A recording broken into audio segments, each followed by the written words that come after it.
Sahana Vavatu Sahano Bhunaktu Sahaviryankaravavahai Tejasvinavadhitamastu ma vidvishavahai.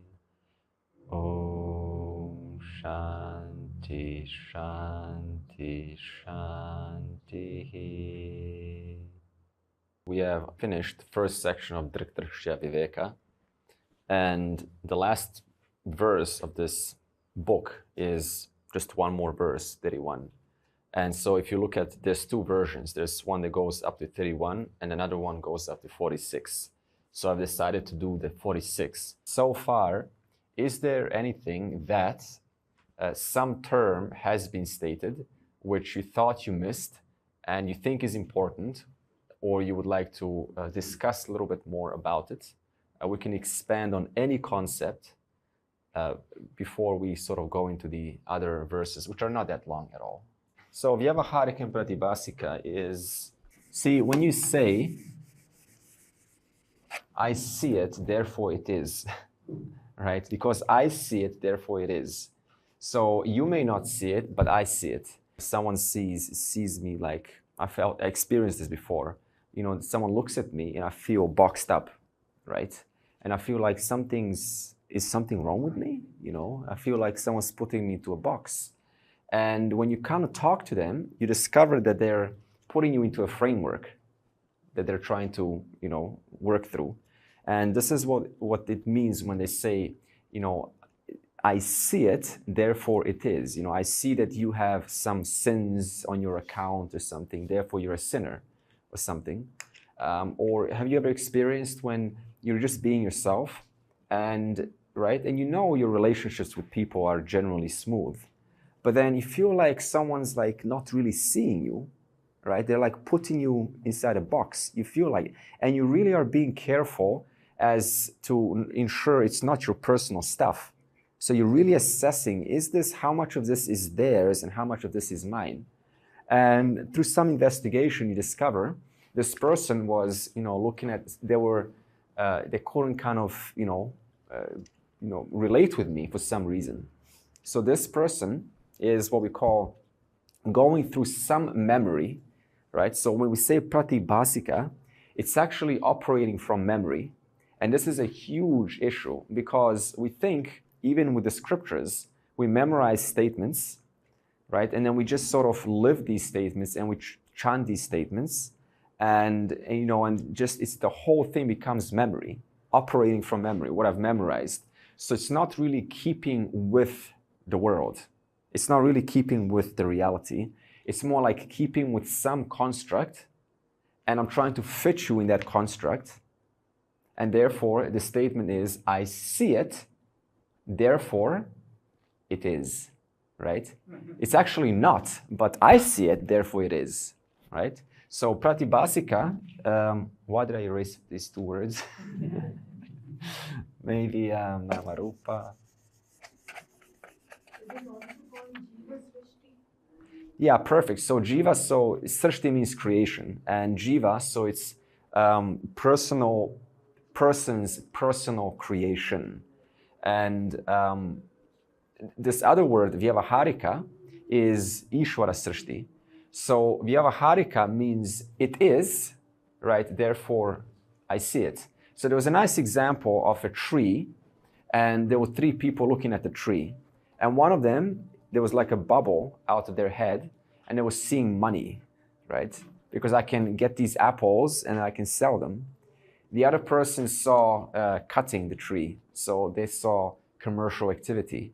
The other person just saw the tree, right? So in their head, they saw the tree. So that person who saw the tree as it is, instead of giving an idea, what could this mean for me? Or what does this mean for me? That is called vyavaharika. Everyone starts out with pratibhasika. Everyone starts out with the snake. And what happens is pratibhasika becomes much bigger than vyavaharika. the whole pursuit, really, even before spirituality, is about reducing this pratibhasika. The whole conspiracy theories, for example, what kind of conspiracies do we have? You know, we never landed on the moon. You know, 5G was the cause of COVID, right? And it just never ends. And then you try to convince them, or what, the election was stolen, right? Think about this. This is on the presidential level, is making the pratibhasika mistake. The fact is, it was not stolen, but the person is making such a story about it that it's so true that you can't see the facts, right? And the whole thing was what, counted 3 times. No, I want you to count the votes the 3rd time. And no, we're not going to count it the 3rd time. You see, they're hiding something. You see this? So instantly you support your pratibhasika story. So if really one wants to live, right, with the world and live with realities, the first step, I tell you, is to go on this little investigation. What is my personal addition and subtraction? Where am I being unfair to myself, unfair to you, unfair to the world? Because by doing so, I'm actually being unfair to, I'm not giving myself a chance. It's being unfair to oneself. Because to be fair to yourself is to be with the reality, right here and now. And therefore, these 2 words are meant to indicate where are you adding your own imagination and what is Ishwara's creation. See, Ishwara is very creative. Ishwara's, we call Maya Shakti, right, it produces a Vyavaharika Jiva. Okay, this is going to be coming up. Vyavaharika. Vyava, is it 2 long A's?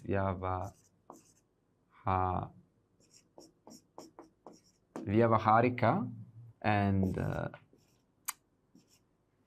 pratibhasika. Okay.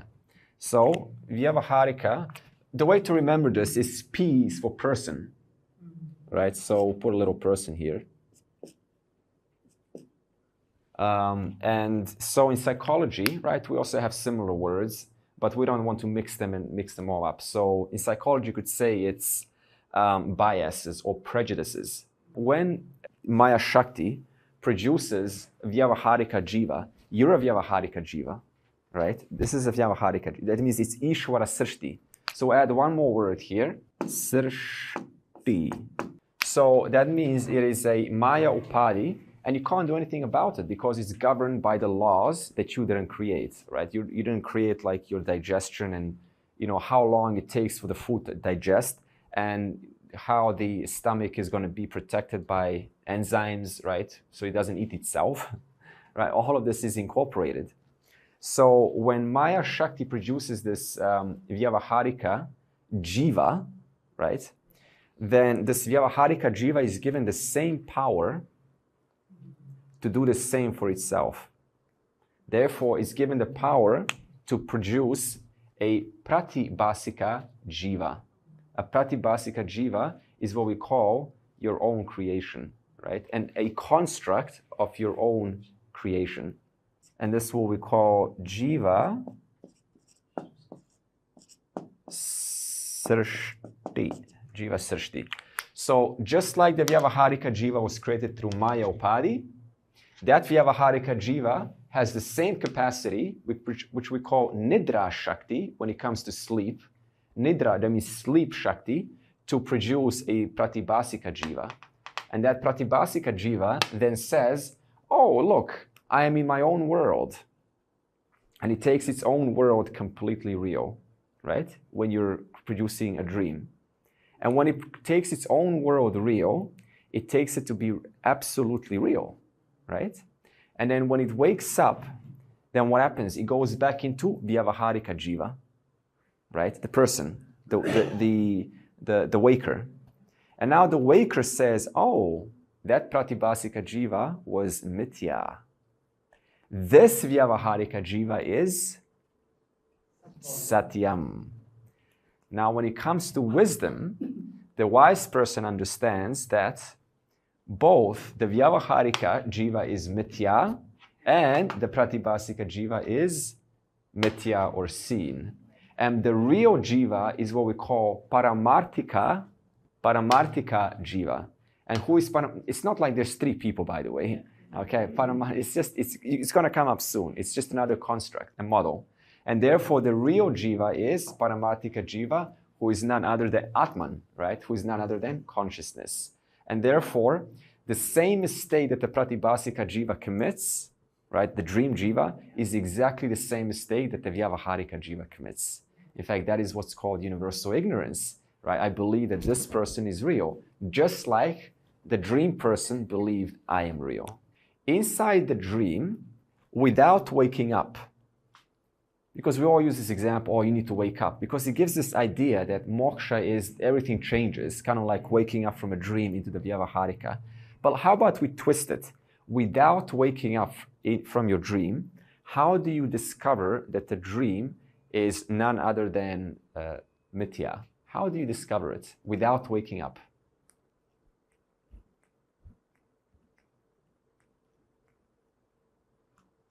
How do you discover that the dream has no absolute reality? Suppose you're able to be conscious, right? And you're able to kind of find people, find a dream guru maybe? You see this? Without waking up in your dream, how do you discover the reality of the dream? You go over and you find a dream guru, because the whole thing is a dream. And then the dream guru says, what you're experiencing now is dependent. The whole thing is awareness. The whole thing is dependent on awareness. It has no existence apart from awareness. And then the dream, person is like, oh, really? So what is this awareness, right? And you just try to explain. The whole thing is just, right, Ishwara's, right, Maya Shakti, which is producing this whole construct, and in whom, right, which is nothing just by awareness. And therefore, you don't have to, have this some complex process. Just go and find the dream scriptures, the dream guru, right, the dream class, the dream students, and then talk to the dream guru, to the dream board, to the dream clouds, go back to your dream airplane, but understanding cognitively that the whole thing is a Maya Shakti. The whole thing is a Maya Shakti, which is okay, because that's how it is. In fact, Maya Shakti makes it so that there is a jiva and there is a world. And that's how it's always been. That's the play, what we call the lila, right? The play of Maya. Why is it like that? Because that's how it is, right? So that means, in other words, while it lasts, appreciate it. Because it is a Maya Shakti, and this is what Maya Shakti looks like. I was trying to reconcile some terms that I get confused with. Can you please validate? So Sat is Asti, it is also Satyam, consciousness and awareness. These are all.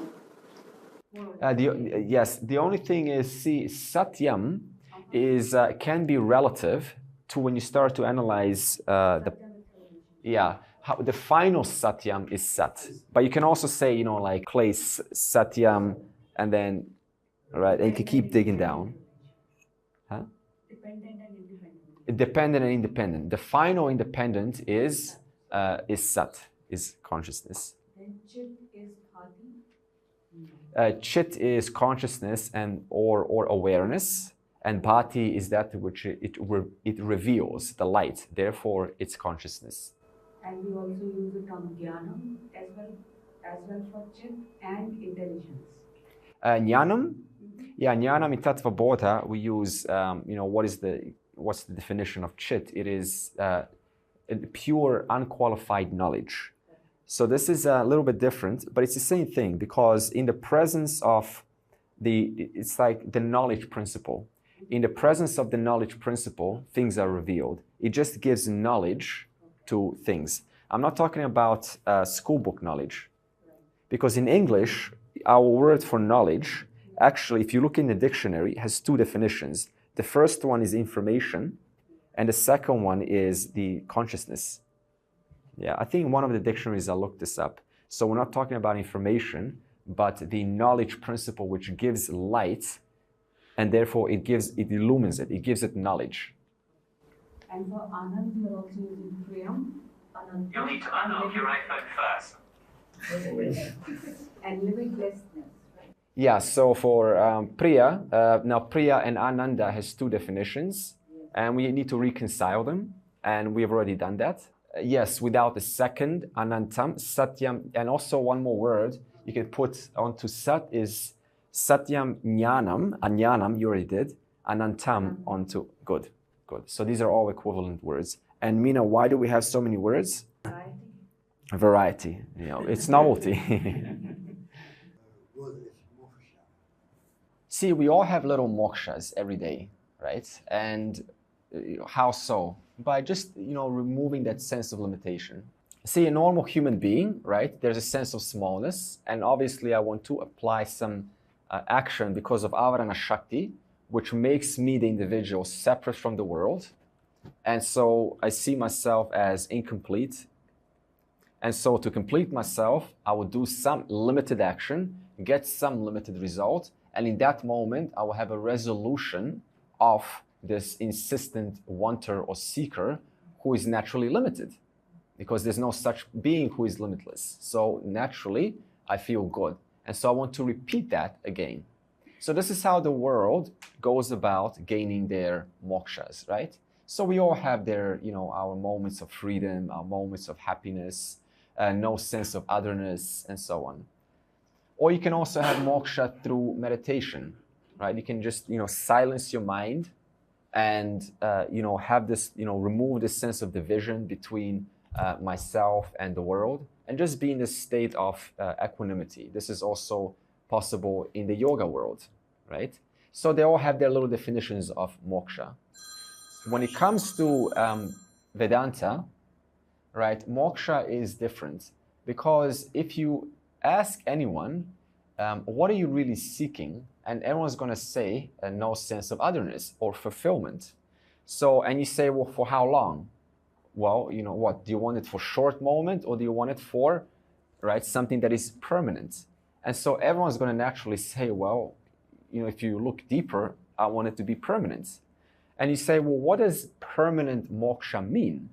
It means that the individual is understood to be only a parent, right? Only a parent.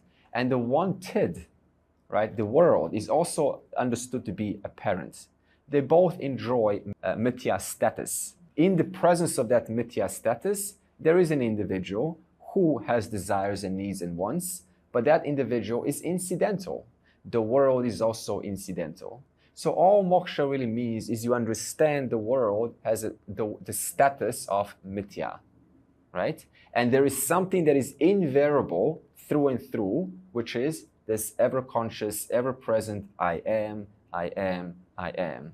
And that ever-present, ever-conscious, ever-invariable presence is the final reality. There's nothing higher than that. There's no beings that are higher than that. And that is the final reality. And in that reality, I own up to.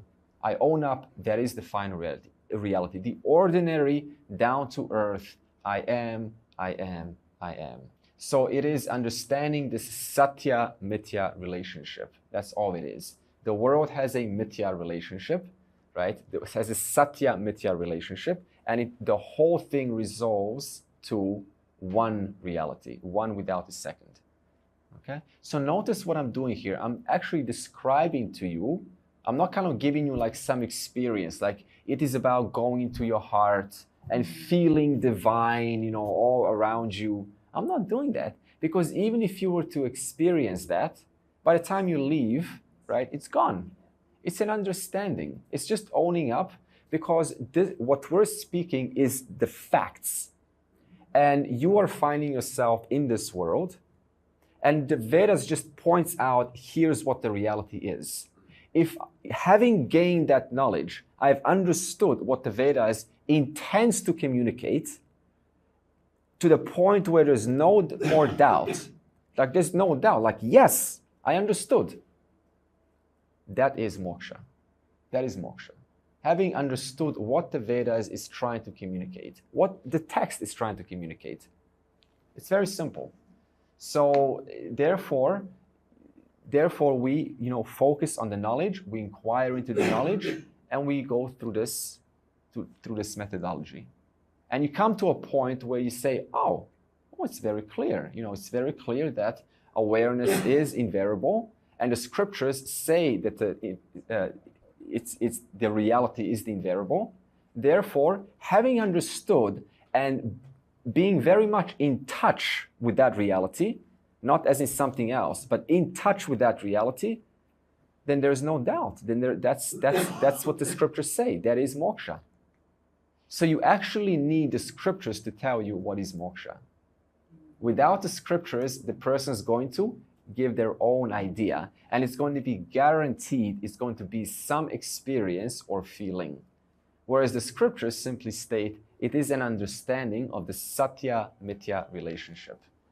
And once you understand, the whole thing about, dropping it down into heart, that takes time. I tell you, that takes time. Like I said previously, anything is initially a cognitive, kind of an intellectual thing. But the more you dwell upon it, the more you, involve yourself in it, the more it becomes more and more just kind of this, like everywhere, right? It just is, the knowledge is everywhere. It's not like here, or kind of like once upon a time I heard it. It's just everywhere. It's just normal. And that is just practice. That's just involvement. That's a constant involvement. Why is it a constant involvement? Because you have a mind which has spent years into one form of orientation. And now you introduce it a totally different model of the world, and there's an initial resistance, isn't there? Therefore, because there's a resistance, I have to keep exposing myself to the knowledge to the point where that knowledge becomes normal for me. In fact, in the Tattva Bodha, we said, who is a wise person? And the way they answered this was very nice. They first of all asked, who is not wise? And they said, a person who takes themselves with total conviction, and they say, I'm a man, I'm a brahmana, I am a householder, I am, and then whatever label you want to give it. And they're so convinced. It's like, this is the reality. But for the wise person, having thought about it for so long, it's like, oh, you're a body. Yes, I am a body, but instantly, cognitively, there's an understanding that it is, only a mithya in relation to, right, the reality. It is a mithya, satya mithya relationship. Therefore, the wise person, for them, the reality is Ishvara. That is as normal as for the ordinary person, the reality is just the body and the mind. Okay, verse 31. Bhidyate hridaya grantihi. Chidyante sarva samshayaha. Kshiyante cha asya karmani. Tasmin drishte paravare. Prior verse, we talked about this wise person, and we talked about this akanda akara vritti. It just means a thought that doesn't introduce an image, a mode, not a thought, because vritti doesn't just mean thought. It also means mental mode. That's why it's called akanda akara vritti. So in this case, it's not a thought, it is a mental mode. What kind of mental mode? A mode that removes ignorance, but it doesn't leave an image of consciousness in one's mind. So you cannot sort of like imagine like yourself as a big consciousness or as some person that's out there. So it's got nothing to do with that. Are we clear on akanda akara? No, but I have a lot of things are not clear yet. Oh. A lot of terms, but I don't have a very direct question. It just I get exactly where you're at. Okay, no problem. So you're a point where there's no questions, just letting it all sink in. Exactly. Yeah, it's building a model. Yeah. In fact, this is exactly what we're talking about. Akanda akara vritti. Before that, the model is being built. I'm just going to write it here. I hope you're not intimidated by Sanskrit, because the tradition does come from Sanskrit. And for me, just to use English is not doing justice to this tradition. No, it's very good, and I learned a lot. Good, Sure. okay. I'll give you a quick example of this akanda akara vritti. There's a person who's walking in the twilight, and there's not enough light to kind of make out what is it that I'm seeing in the distance. And so naturally they're fatigued, they're tired, their mind is not thinking straight. So they look over and they get a big fright. And that is because they see a snake that is sort of, tied onto the top of a bucket. And they run over, hey, there's a snake in the bucket. So when the person walks over and shines the torchlight onto the snake, right, the fella actually sees it's a rope. Now what happened is when the snake is gone, it has not left anything in its place. It has not left some imagination in your mind. You see this? So the snake is gone. It's not like left some cobra or something else in your mind. It just removed the ignorance of that which is not was removed. And what was left underneath is the support, is a support for that snake. And that therefore, Akhanda Akara Vritti is like that. It removes without leaving another image. It just reveals what is behind it. So then I said, then what happens after the knowledge takes place? And from the Mundaka Upanishad, we have an example, and it says that when these knots are cut, in other words, when there is a recognition that everything is a manifestation of Ishvara. And what does this mean when there is a recognition that everything is a manifestation of Ishvara? It means that my reality is keeping with what is. So when I say all that is here is Ishvara, what is the implied meaning behind that? The word all has included everything, including the person who said all. And Ishvara has included the intelligence which is connecting this person to everything else in this universe, including all of the laws and orders which are operating right now, and the intelligence that is operable at every mithya level, putting it together, organizing it intelligently, making it what it is, and connecting it to something else.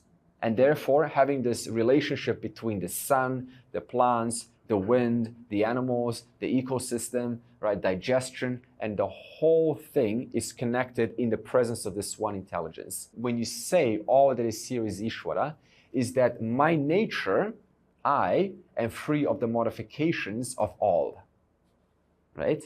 So in the presence of I, the one reality, which is invariable, I am free of the modifications of this person. I'm free of the modifications of aging, of memory loss, of going through kind of emotional ups and downs, right? It is there, but I'm free of all of this.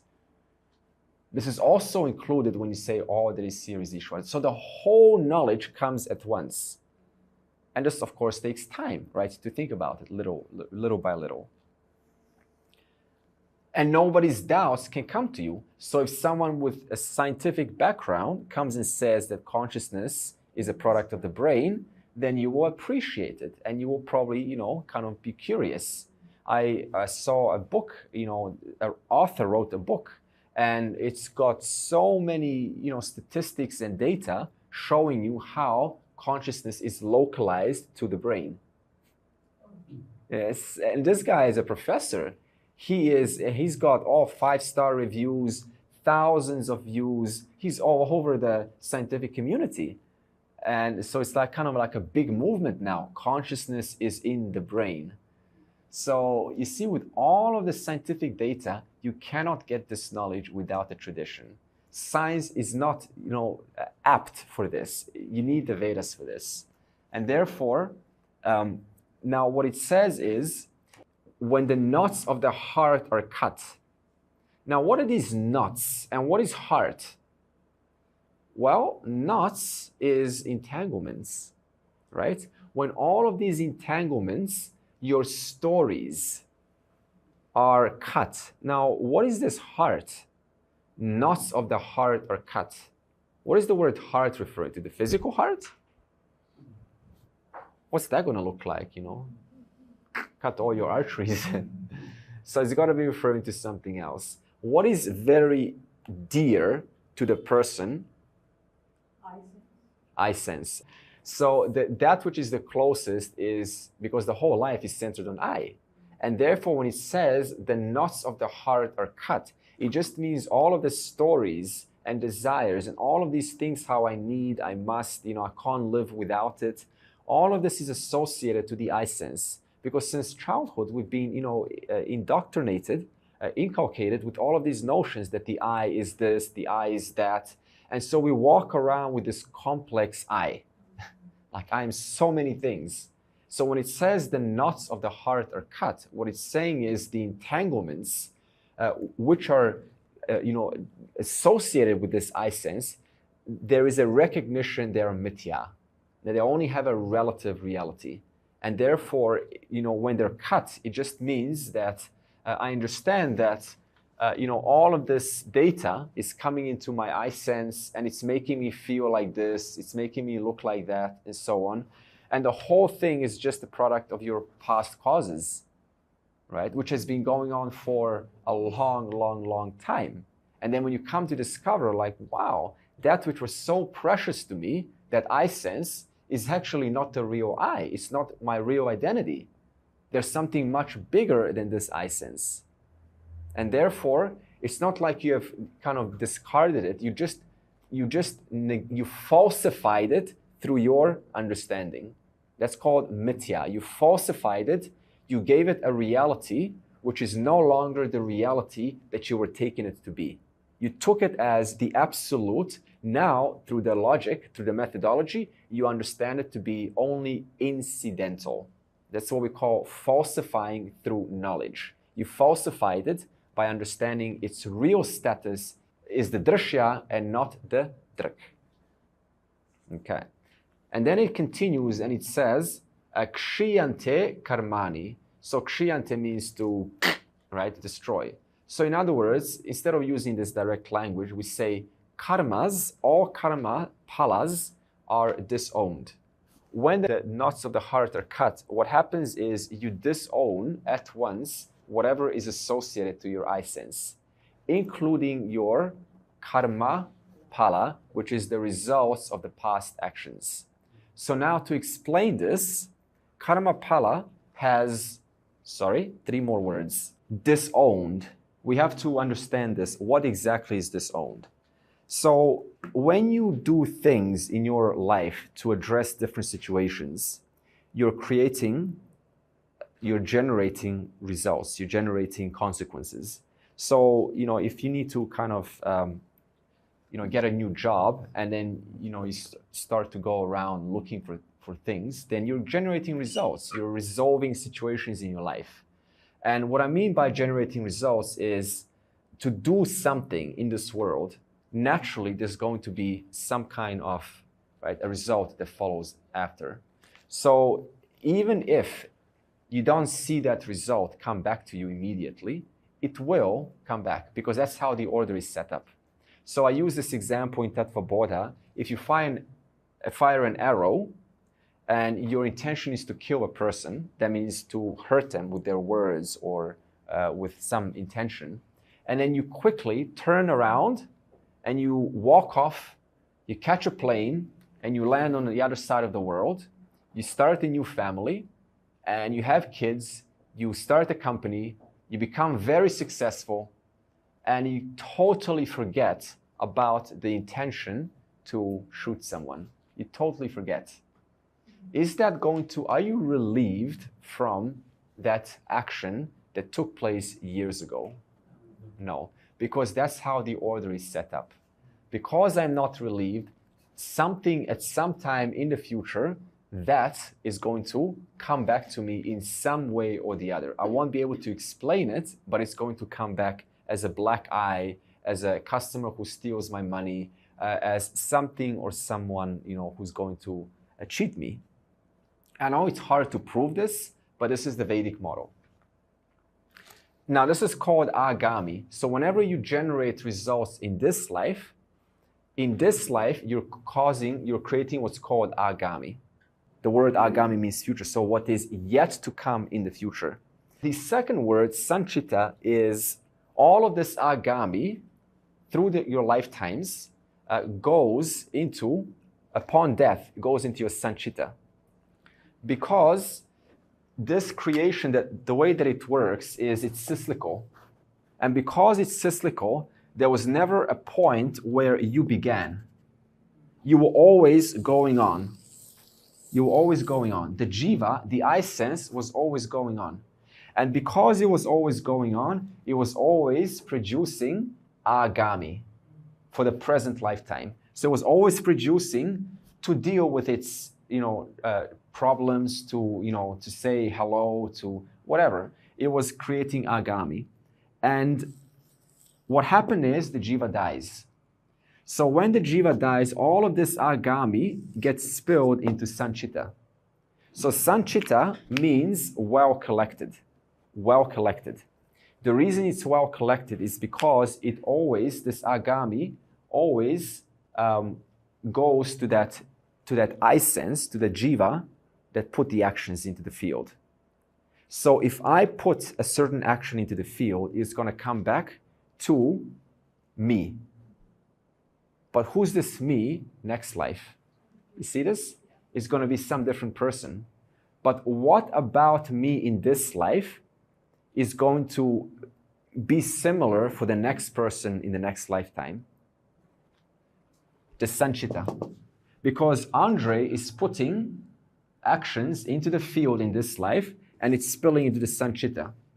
Next life, a portion of this sanchita is going to get taken and assigned to the new person, right? The new jiva.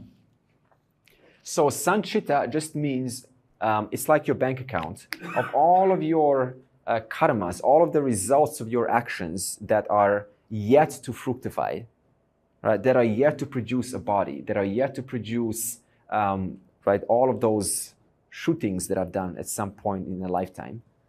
So when the person dies, then a portion of that gets taken, and it produces what we call, prarabdha. Prarabdha means it has started.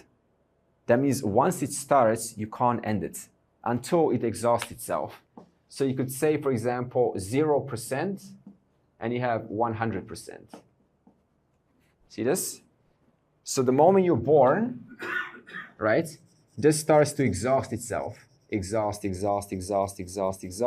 When it comes to 100%, right, this is the Vedic model. Now, I want to talk about this prarabdha because I know I'm making it sound a little bit too dogmatic. See, when you get born, you come with certain tendencies, a certain trajectory. When you get born, have your parents told you to have certain love for certain topics? For example, you get born and you're a lover of the piano, or a lover of dance, a lover of mathematics, a lover of something else. Have your parents told you that? For some of them, they have. For others, they have not. Okay? Because sometimes the kid gets born, there's no trace or any qualities to the parents. Brand new. So you get born with a certain inclination because what happened is, with this sanchita, as I use that little pot example, right? When you put certain foods in your pot, right? What kind of foods do you put? The kind of foods that you like. So you put these foods inside your sanchita pot, right? And it produces a certain fragrance, right? That, you then enjoy later on. If it's a pleasant fragrance, then that means there are pleasant foods in your sanchita. If there are pleasant foods in your sanchita, what does that mean? That what kind of results have I been putting inside my sanchita? Pleasant. And that's called agami. And what do we say about agami? It is the results of actions in this lifetime. So if I put smiley, right, good stuff, right, good actions that are keeping with Ishwara's order in this lifetime, if this individual does that, then it produces, right, pleasant consequences. It's like putting pleasant foods inside that pot, the sanchita pot. So next life, what kind of fragrance is going to come out of that pot? The kind of fragrance of the smiley face. All right? Therefore, that fragrance is called prarabdha karma. So therefore, what kind of a prarabdha karma will I have? Very consistent with what that person in the previous life has been putting in. Prarabdha karma means that everyone's going to be born with a certain trajectory, because the fragrance, if it's a pleasant fragrance, that means you're going to come with a certain way of orientations in this life, right? You're going to be predisposed to how you think, what you like, what you don't like, naturally. So this means that your prarabdha karma is going to set up a trajectory for your life, if you think about it. And if it sets up a trajectory for your life, that means you're going to start to live generally according to what you came with. But because you're also given free will, you're able to negate that drive of the prarabdha, right? Because the prarabdha is like a push. It's pushing you to do certain things. It's pushing you to hang around with certain kind of people. It's pushing you to have certain kind of orientations of thinking. But also you're given free will to look at that and make new choices. Now you say, well, geez, doesn't that mean that free will is going to be influenced by my prarabdha, right? Doesn't it mean, because if I'm given free will and I come with these orientations, then however I use my free will, it's going to be in the light of the smell, in the light of the fragrance. That is absolutely true. But at the same time, you're always put in a new situation in the world that demands a new kind of response. For example, I used this before, if you have to find a job and the job requires you to be honest in this job. Suppose you came with an orientation to kind of, do some sleazy, whatever, cheat or lie and so on. And this job is so strict, they check up everything. They check up all your records and they say, if we discover that you're lying, you're out. And you're like, man, I need a job. I need to survive. And so you say, okay, I'm going to use my free will to violate my tendencies to lie so that I can be honest for the sake of surviving in my new job. And so once you get in your new job, you stay there for 1 year. And you have to keep being honest for 1 whole year. And that 1 year develops what kind of an orientation? One that cancels out the orientation you came with. So therefore, you have re-sculpted your orientations from dishonesty to honesty. You understand? So the environment demands the old orientations to constantly change. Because you're always born in a new environment, always put in new situations. Therefore, I have to use my free will to survive. I have to use my free will to navigate myself in this world. So yes, free will is pressured by your past causes, but at the same time, it is also capable of making a new course, a new correction based on what the situation is asking me. At the same time, we can also show you very much that your life is not just a series of predestined causes, because this is what we often think. My life is predestined, it's my karma, I have no choice. Easy, because life right now, your life is not independent of the last 20 years. It's completely dependent on the last 20 to 30 years. All of the little mini choices that you have taken in the last 20 years, they have contributed to your personality as you are today. And 20 years from now, the person who's going to be there will be the same person that's here now. And on top of this person, all of the little choices that you have taken 20 years from now.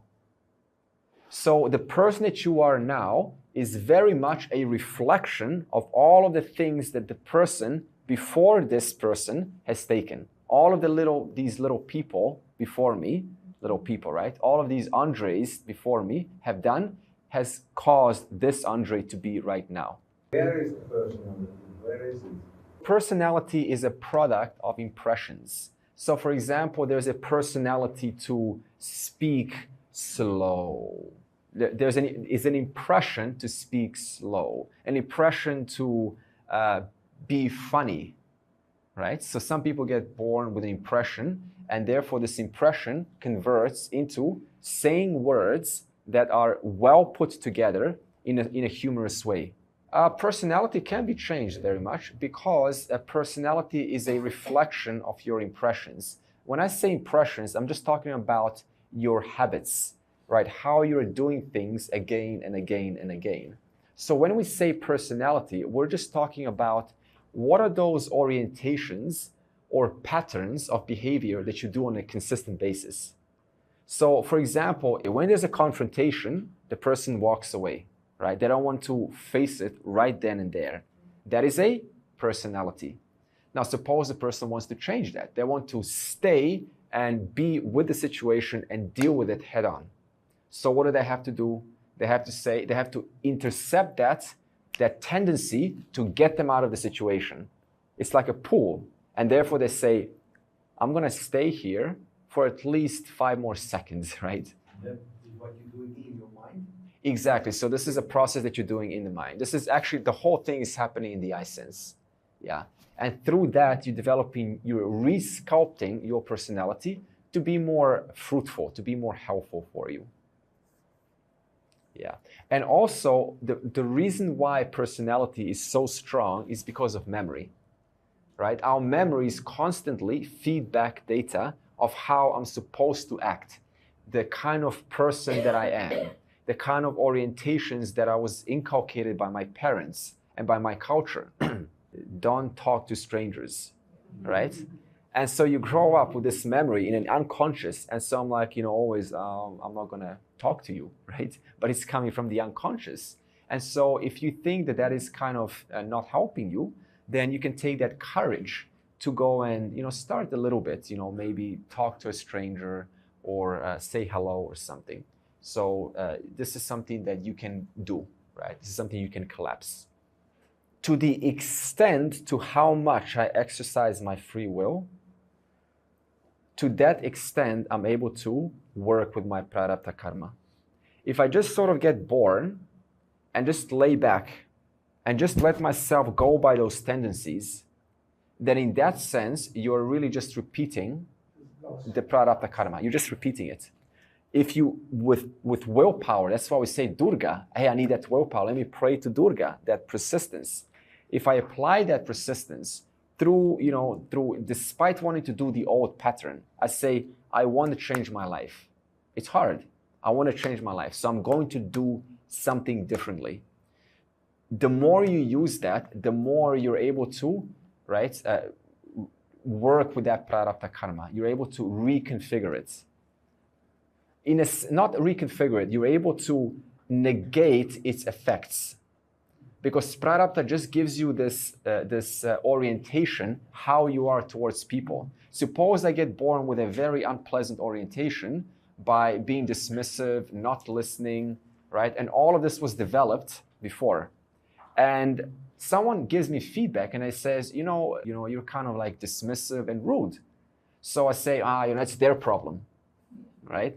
So now look at this, that's their problem. So even that is going to be a tendency. Right? So this means I have to come to a point where, as you said, use my discrimination, where I say, well, maybe if I do change, this could be in some way or the other helpful for me if I change my communication.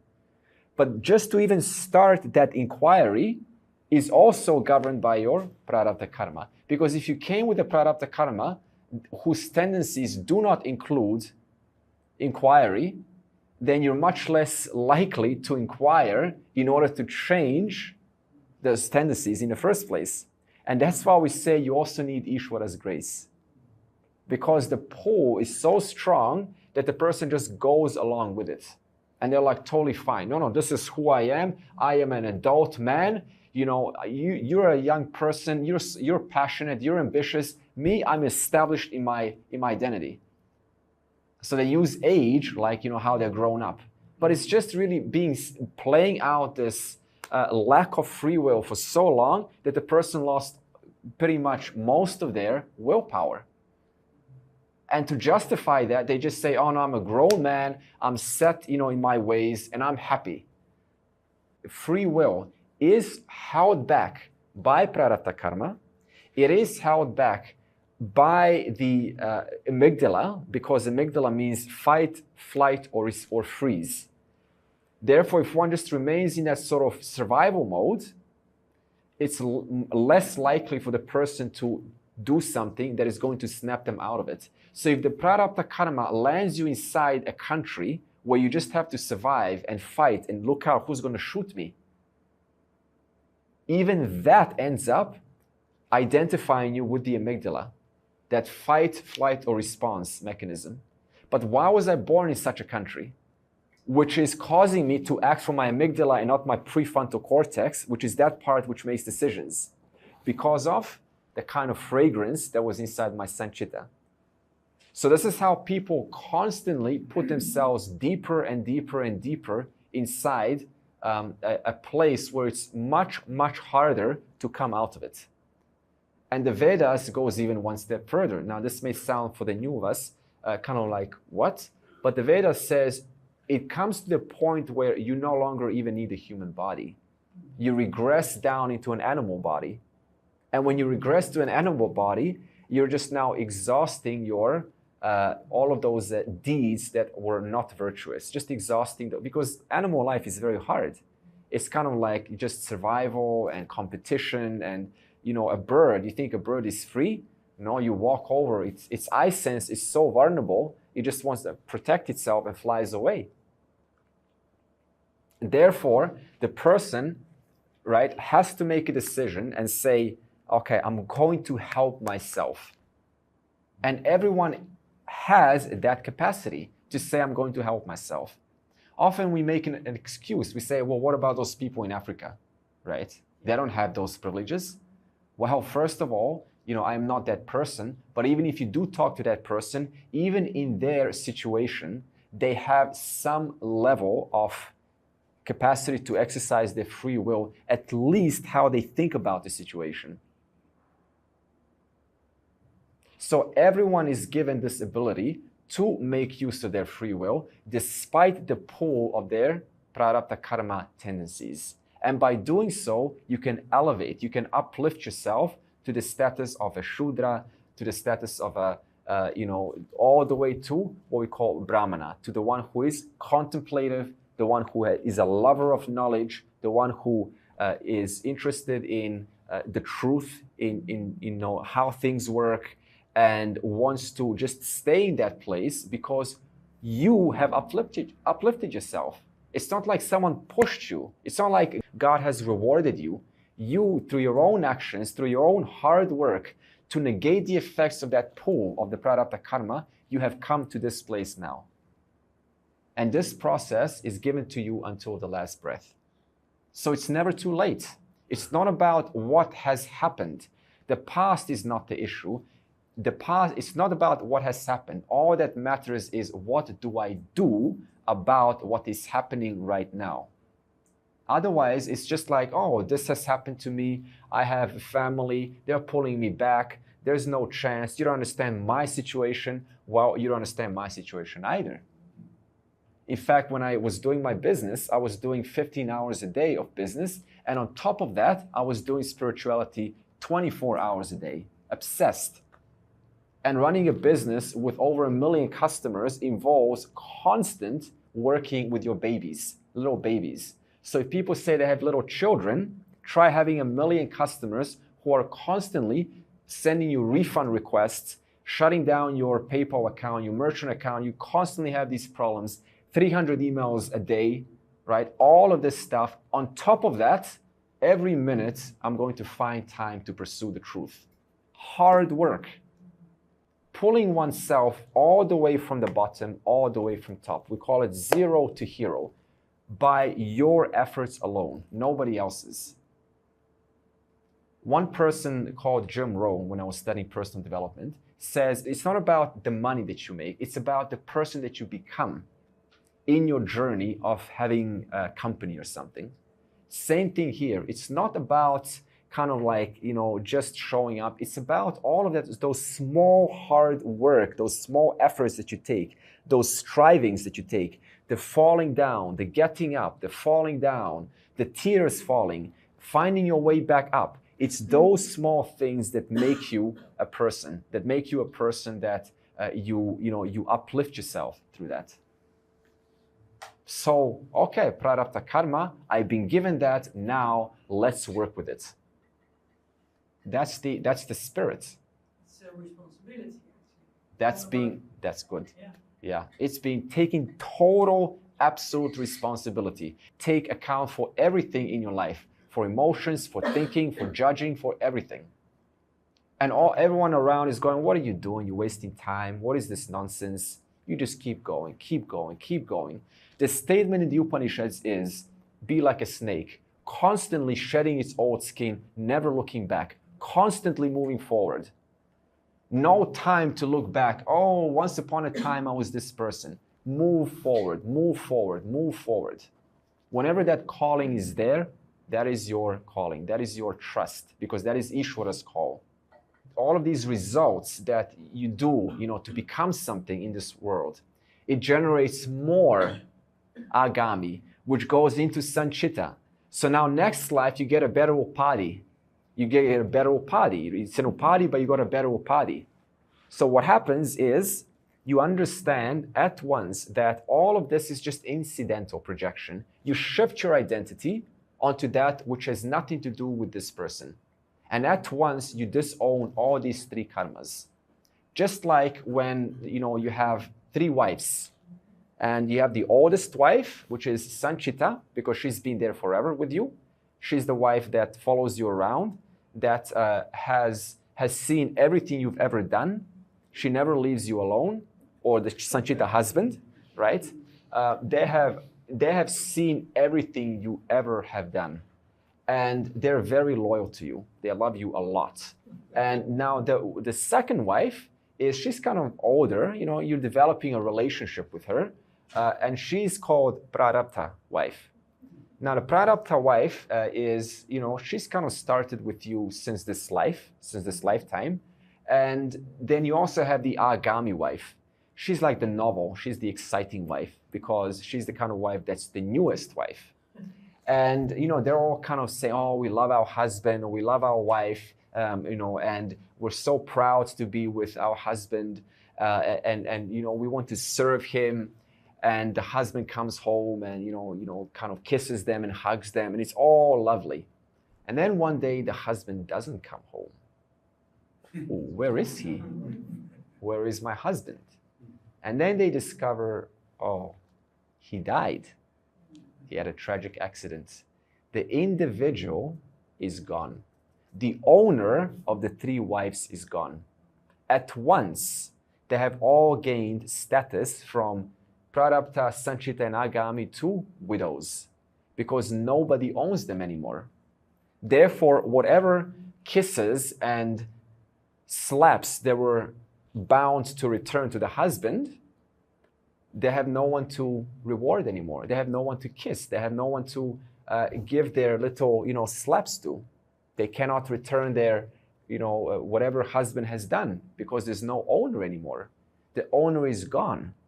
So in that same way, when the knowledge takes place, the I, shifting from the I sense onto whom these three karmas are associated, changes to that which is ever true, ever present, ever available, the invariable presence, I. And therefore, at once, whatever is associated to this I sense is disassociated. And that, when I say disassociated, that means these three karmas. And what is specifically this sanchita? It is nothing but causal body. We talked about the causal body. Now you understand, right, this whole causal body thing. It's just that karmic account that returns you this prarabdha karma. So at once I disown these three wives, and therefore they cannot give me their rewards, and I don't want their rewards, no offense, and they cannot return their, slaps and so on. Therefore, I am relieved from my three wives, which have kept me very busy in this cycle of samsara. Where do I find this?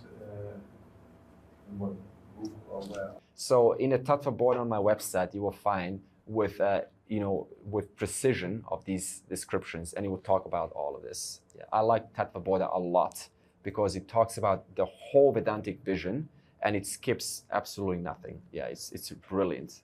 And see, when this knowledge takes place, then you can choose to transfer this to other people. And they say that when the knowledge takes place, usually two things happen. One, you continue your life as you are, you continue in your duties and so on, or there's this natural compulsion to go and share this knowledge.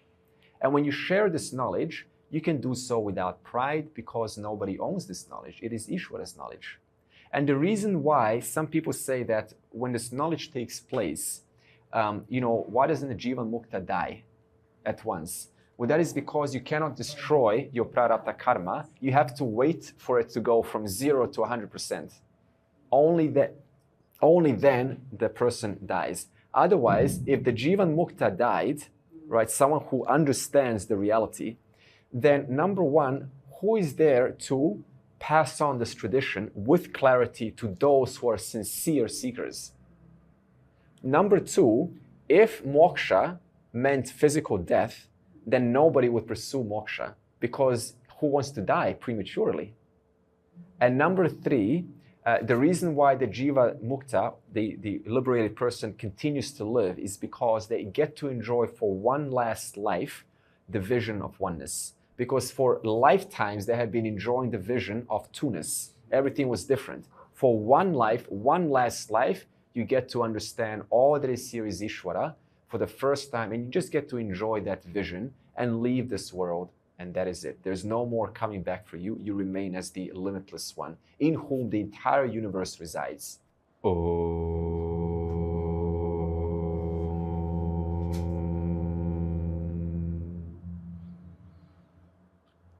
Purnamadav Purnamidam Purnat Purnamudachyate Purnasya Purnamadaya Purnameva Avashishyate.